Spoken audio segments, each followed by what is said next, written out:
Turkiga waa waddan ballaaran oo ku yaalla bariga Yurub iyo weliba galbeedka Aasiya, waxaana uu ku yaallaa meel istiraatiiji ah, waxaana aad u daneeya waddamada reer galbeedka iyo Ruushka. Turkiga waxaa ku nool 80 milyan oo dad ah oo majority-gu yahay Muslim, waxaana ka dhacay isbeddelo badan oo ay qaarkood gacan ka geysteen waddamada reer galbeedka.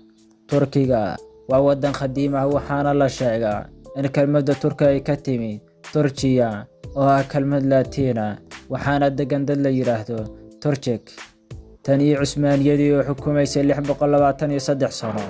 Turkiga waxaa ka dhacay isbeddelo yaab leh.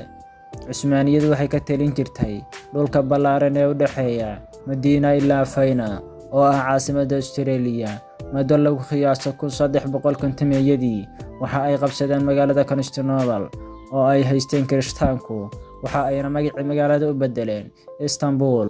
Dagaalkii koowaad ee adduunka, Cusmaaniyadu waxay la safatay waddamadii la jabiyay ee Jarmalka iyo Austria, waxaana ugu dambeyntii lagu jabiyay dagaalkii koowaad ee adduunka 1924. Dhanka kale, waxaa ku kacay mucaarad badan oo ay ka mid yihiin Carabta, Armenia iyo qowmiyado kale oo kala duwan.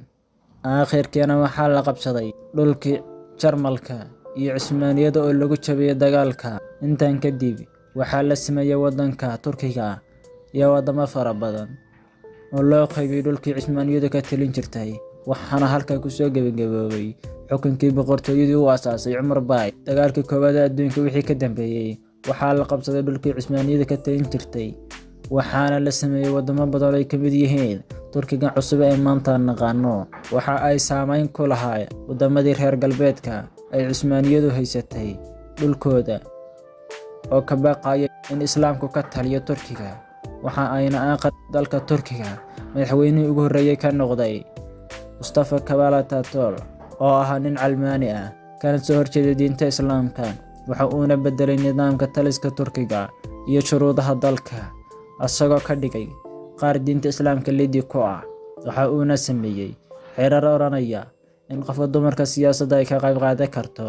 Waxa uuna mamnuucay xirashada xijaabka aadaamka Carabiga ah oo u beddelay af Turki in lagu barto diinta Islaamka. Waxa uu Calmaaniyada ilaalo uga dhigay Islaamka oo ilaalin jiray ciidamada militariga. Sidoo kale wuxuu mamnuucay in uu samaysto qof xisbi mabda'a Islaamka wata. Dhageystayaal, intaas ayaan kusoo gabagabeynaynaa. Haddii aad fiidiyogan ka heshay, like noo saar, una share garee asxaabtaada. Ana iloobina page ka soo follow gareyso.